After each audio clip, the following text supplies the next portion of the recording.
अभी मैं हरिद्वार से लौट रही हूँ और वो रास्ते में और हो गई है बहुत जोर की बारिश। और बारिश की वजह से मतलब आगे की तरफ काफ़ी पानी आ गया है।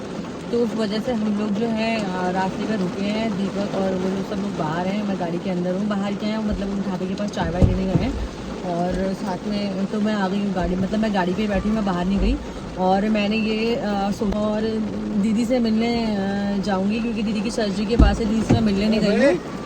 तो और सोचा कि कल दीदी से मिल लेंगे जाकर के, उसके बाद परसों जाके ऑफिस भी ज्वाइन करना है। और दूसरा एक चीज़ ये भी थी कि दीदी मतलब दीदी का ऐसा कोई प्लान नहीं था या मेरा कोई प्लान नहीं था कि हम लोग जाएंगे। एकदम से हम लोग दिल्ली गए, अचानक से हमारे घूमने का प्लान बना और दीदी की तबीयत ख़राब थी, तो ये नहीं पता था कि हम लोग मतलब डॉक्टर को भी दिखाएंगे। मतलब बात चल रही थी दीदी की और मेरी काफ़ी टाइम से कि मुझे 6-7 साल से ये बीमारी है। बबली दीदी ने मुझे बताया था मुझे ये प्रॉब्लम है, मुझे डॉक्टर को दिखाना है। तो मैंने कहा चलो घूमना और डॉक्टर को दिखाना दोनों साथ हो जाएगा। तो अचानक से हमारा प्रोग्राम होना है, तो फिर दिल्ली में मैंने डॉक्टर साहब से बात की। वहीं मेरे फादर का भी ट्रीटमेंट चल रहा है, तो वहाँ से जो अपॉइंटमेंट हमें लेना था वो भी मिल गया था। तो सैटरडे को दिखाया था उनको वहाँ पे जाकर के। उनके कुछ टेस्ट वगैरह वहाँ भी हुए थे, दिल्ली में भी हुए थे। और फिर कुछ जो टेस्ट थे वो सर्जरी से पहले मतलब कंफर्म नहीं था कि सर्जरी होगी नहीं होगी। डॉक्टर साहब ने बोला था कि अगर क्या पता है जो ये गांठ है अगर ये दवाई से मेल्ट हो जाती है तो इसको हम दवाई से मेल्ट कर देंगे, अदरवाइज सर्जरी करनी पड़ेगी। डॉक्टर साहब ने हमें इतना तो बोल दिया था कंफर्म। और दूसरा एक चीज़ ये थी कि 3 या 4 टेस्ट हमने वहीं पे करा लिए। डॉक्टर साहब ने कहा था आप करा लोगे तो फिर उससे कंफर्म हो जाएगा कि क्या होना है, और रिपोर्ट में जैसा भी आएगा तो उसी हिसाब से फिर डिसाइड होगा कि मेडिसिन से मेल्ट होगा कि आपको सर्जरी करानी पड़ेगी। तो जब वहाँ टेस्ट वेस्ट कराए तो वहाँ से जब तीसरे दिन उनकी एक रिपोर्ट आई थायराइड की, वो तो नॉर्मल थी। तो हमें लगा कि चलो यार गांठ ऐसी नॉर्मल गांठ है, ऐसी कोई दिक्कत वाली बात नहीं है। फिर जब चौथे या 5वें दिन उनकी एक रिपोर्ट जो बाहर से आनी थी, फिर जब वो बाहर से आई तो वहाँ पे BL के हॉस्पिटल में नर्स हैं मीना, वो बहुत हेल्पिंग है। तो उन्होंने मुझे कॉल किया और उन्होंने मुझे बताया कि यार दीदी की जो वो गांठ निकली है, गांठ की जो रिपोर्ट आई है, जो उनके गांठ की उनका टेस्ट हुआ था, उन्होंने कुछ छोटा सा यहाँ से कुछ सुई से पार्ट उठाया था, तो उसका जो टेस्ट होना था हुआ था। तो उस सुई में जितना भी उन्होंने लिया था उसमें छोटा सा मतलब जितना भी लिया था तो उसमें थोड़े कैंसर के सिम्टम्स आए थे। मतलब उन्होंने बोला था कि थोड़ा डेंजरस है और कैंसर है, ये सिम्टमेटिक है, तो आप इसको मतलब करा लो, आप इसको ऑपरेट जल्दी से इससे सर्जरी करो, डिले मत करो। और बोला था कि ये बात पेशेंट को बताना। अब आपको मैं बता रही हूँ क्योंकि आप ऐसे मतलब उनके साथ सिस्टर आए थे या उनकी फ्रेंड आए थे, मुझे तो पता नहीं, मुझे लगा कि आप उनकी सिस्टर होगी, तो मैं आपको कॉल करके बता रही हूँ। क्योंकि वहाँ पे जो फॉर्म वगैरह भर रहे थे, जितनी फॉर्मेलिटी होनी थी वो सारी की सारी मैंने की थी। तो उन्होंने कॉल भी मुझे किया था और मेरा नंबर भी था उन लोगों के पास।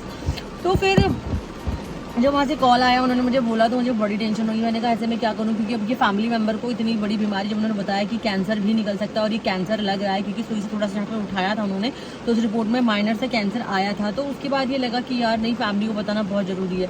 फिर मैंने शाम के टाइम पे बड़ा सोचा, फिर मैंने दीपक से डिस्कस की, फिर मैंने सोचा कि यार उनके हस्बैंड से तो मेरी बातचीत नहीं होती थी भैया से, लेकिन फिर सोचा कि उनके भाई को या उनकी बहू को ही बताती हूँ। फिर मैंने विनीता को फ़ोन किया और फिर मैंने विनीता को बताया। मैंने कहा यार ये प्रॉब्लम है और दीदी को मत बताना, तो दीदी को छुपा के रखना, क्योंकि होता है ना कि पेशेंट को आप अगर कुछ बता दो तो फिर वो मतलब झेल नहीं पाता है।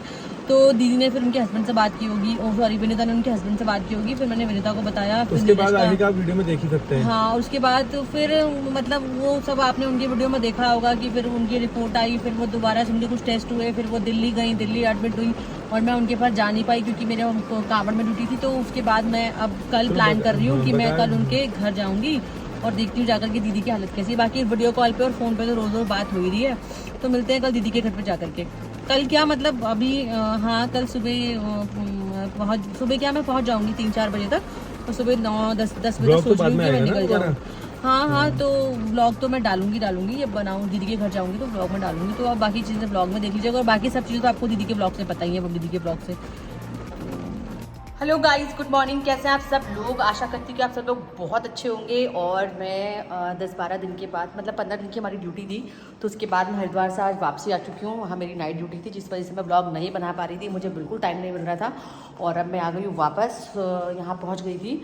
और यहाँ आने के बाद अब बच्चे के सुबह के 7 और मैं सोच रही हूँ कि फटाफट से ब्रेकफास्ट वगैरह करके, और आज का जो हमारा प्लान है वो आज क्या है, हमारा कल आते समय हरिद्वार से प्लान बन गया था, हरिद्वार देहरादून से आते समय प्लान बन गया था कि हमें दीदी को देखने जाना है, क्योंकि दीदी की सर्जरी हुई थी। तो मेरी दीदी से मुलाकात नहीं हुई, ड्यूटी की वजह से छुट्टी नहीं थी और मैं हरिद्वार में थी, तो फिर वहाँ से जाना पॉसिबल नहीं था। तो मैं सोच रही हूँ कि दीदी से आज मिल लिया जाए उनके घर जा करके। तो आज हमारा मतलब कल हमारा प्लान बन गया था वहाँ जाने का, दीदी के घर पे।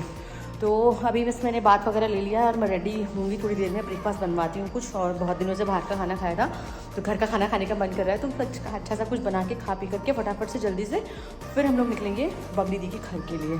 तो अभी बबली दी को मैंने बताया नहीं है, उनके लिए सरप्राइज़ है कि मैं उनके पास जा रही हूँ, उनके घर जा रही हूँ। तो देखती हूँ कि बबली दी को कैसा लगता है, और परेशान हो रही है काफ़ी, तबीयत उनकी थोड़ा मतलब वैसे बता तो नहीं रही है लेकिन ठीक है, लेकिन दिक्कत तो है ना, इतनी बड़ी सर्जरी हुई है तो प्रॉब्लम तो होगी लेकिन बता नहीं रही हूँ किसी को। तो मैं सोच रही हूँ कि मैं आज उनके सरप्राइज़ उनसे मिलने जाती हूँ, तो मैं निकलती हूँ थोड़ी देर में ब्रेकफास्ट वगैरह करके खटीमा के लिए। तो आज हम जाएंगे खटीमा, क्योंकि फिर मेरे को ऑफिस भी ज्वाइन करना है, एक ही दिन का टाइम है, तो सोच रही हूँ कि आज मिल के आ जाऊँ। तो गाइस अब मैं हो चुकी हूँ रेडी, हमने नाश्ता वाश्ता कर लिया है, फटाफट से मैंने जल्दी से नाश्ता वाश्ता बनाया, और आज बहुत दिनों के बाद घर पे आके नाश्ता बनाया इतवार से। और मैंने बनाया था भिंडी की सब्ज़ी, राजमा, जो मैं आपको नहीं दिखा पाई, वीडियो जल्दी में नहीं बना पाई क्योंकि लेट भी हो रहा था।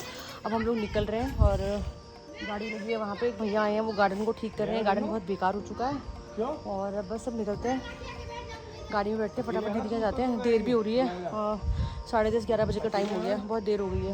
नीरज मुझे जरा अंदर से सामान निकाल के ला के देगा, तो हम लोग निकलते हैं। तो यहाँ दरवाज़ा खोल तो नीरज, लेट हो रहा है, फटाफट गाड़ी लगी है उधर, फटाफट बैठते हैं गाड़ी में। और गर्मी तो इतनी महाभयानक हो रही है, बस पूछो मत, सब कुछ ऑल ब्लैक है, और हमेशा मैंने आपको बोला कि ब्लैक जो मेरा है वो ऑल टाइम फेवरेट है। और गाड़ी भी बिल्कुल रेडी हो गई है, अब निकलते हैं। और दीदी का फ़ोन आया था, दीदी ने बोला कि तुम लोग आ रहे हो, मैंने कहा कंफर्म नहीं है, शायद नहीं आ रहे हैं, तो मैंने दीदी को मना कर दिया। और हम लोग दीदी को करेंगे सरप्राइज़, तो बैठ जाते हैं गाड़ी में जल्दी से। और यार मेरे लिए तो तुमने वो भी लिया था, क्या कहते हैं वो, क्या कहते हैं सेल्फी स्टिक भी लिया था, लेकिन मैं जल्दी में लाना उसको भूल गई। तो फिलहाल ऐसी वीडियो बनाएंगे और जाते हैं। नीरज बुक्कू का ध्यान रखना, ठीक है, बुक्कू बाहर ना भागे, वो गेट बंद कर देना।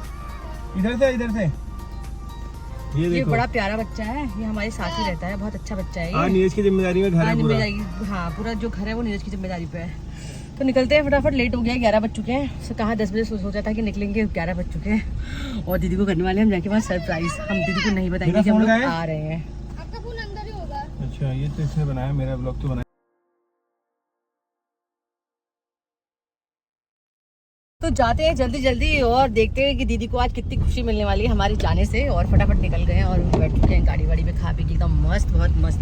मैंने खाना खाया बहुत दिनों के बाद फट के, और नाइट ड्यूटी करने के बाद आज अच्छे से जम के नींद भी लिया और बड़ा मज़ा आया। जो रात की नींद होती है ना, देखो दोस्तों, वो रात की नींद होती है, दिन में नींद नहीं आती यार। दिन में तो बस थोड़ी बहुत नींद आ गई 1 घंटा 2 घंटा, इस वजह से व्लॉग भी नहीं बन पा रहे थे। तो अब मैं आपको रोज़ अच्छे बुरे कैसे भी व्लॉग बनाऊँगी, रोज़ डेली वाले व्लॉग तो अपलोड करूँगी। फिलहाल अभी हम जाते हैं दीदी के, और मौसम भी थोड़ा अच्छा हो गया, फिर बादल हो गए। दिखाती हूँ अपने आपको बैक वाले कैमरे से यहाँ का मौसम कैसा हो गया है हल्द्वानी का। आओ देखिए दोस्तों, मौसम क्या मस्त हो गया है, बढ़िया, हल्के हल्के से बादल लग गए हैं, और सामने पहाड़ भी बड़े खूबसूरत लग रहे हैं, क्या खूबसूरत नज़ारा है। और बारिश अगर आ जाए तो फिर तो सोने पे सुहागा हो जाएगा। तो मौसम बहुत अल्टीमेट हो गया, ज़बरदस्त मौसम। बस 5 ही मिनट में हुआ है, ये निकलते टाइम तो धूप हो रही थी, बस आते आते घर से निकलते गाड़ी में बैठे बैठे ऐसा मौसम हो गया एकदम से।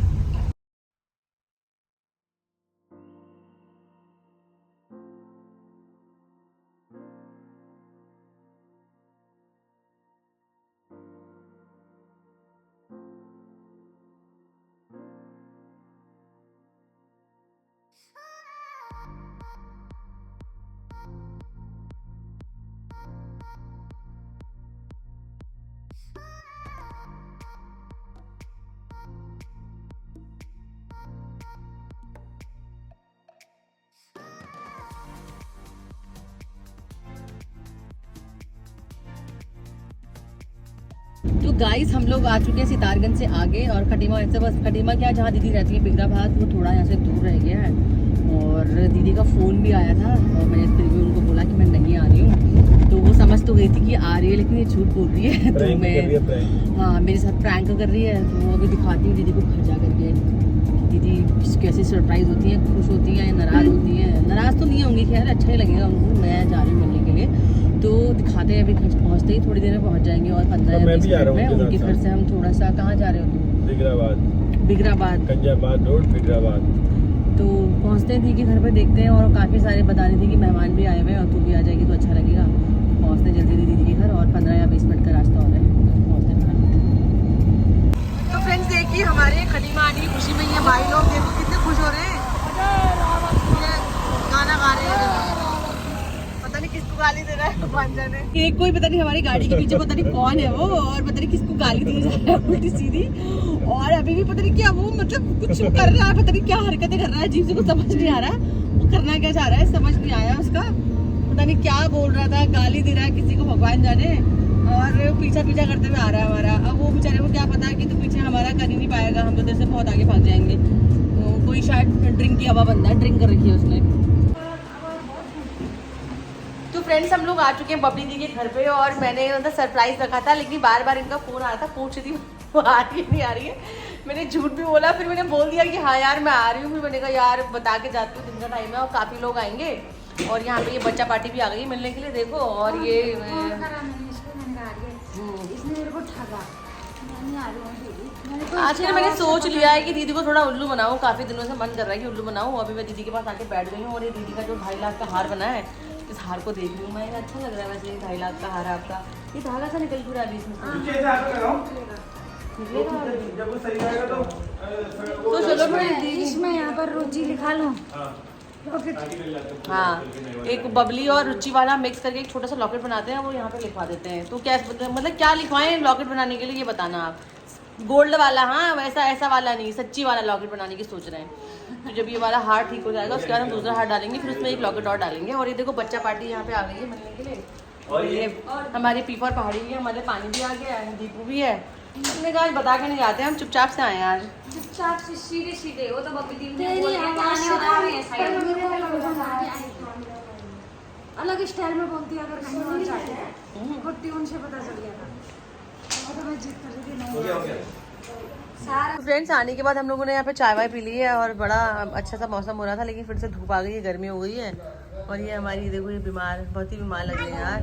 सर्जरी के बाद मैं आज पहली बार आई हूँ मिलने के लिए, तो ठीक लग रहा है, लेकिन काफ़ी जो गले का कट है वो काफ़ी बड़ा है, ठीक हो जाएगा, लेकिन अभी तो दिक्कत है ही, वो बता नहीं रही किसी को कि मुझे दिक्कत हो रही है। पड़ोस से अम्मा भी आई है हाल चाल लेने के लिए, और यहाँ देखो ये दीपक ने तो बिल्कुल अपना ही घर समझ लिया, और पीफर पहाड़ी को भी देखो ये। हेलो कैसे बोला अम्मा से? अम्मा हेलो तो बोलो, फिर कुछ बोल दो यार। अम्मा यहीं बगल में रहती है अम्मा, अम्मा को शर्म जैसी भी लग रही है, पता नहीं क्या बोल ही नहीं अम्मा मेरे से। वहाँ देखो तो बिल्कुल कब्जा करके, और दृष्टि को देखो वहाँ क्या मजे आ रखे हैं, और दीपू को देखो वहाँ आज तो मुझे बुलेट की स्कूटी की सैर कराने वाला है दीपक अभी ना थोड़ी देर में, है ना दीपू? अगर बुलेट नीरज देगा तब की बात रही। क्यों? क्योंकि ठोक देता होगा मुझे लग है तो ऐसा होता है कि ठोक देता है ये। हो सकता है, क्या समझो? इसको शायद पता नहीं, उसको दे देंगे बड़े वाले को। इसको बैठाने के लिए तो मैं भी नहीं दूंगी।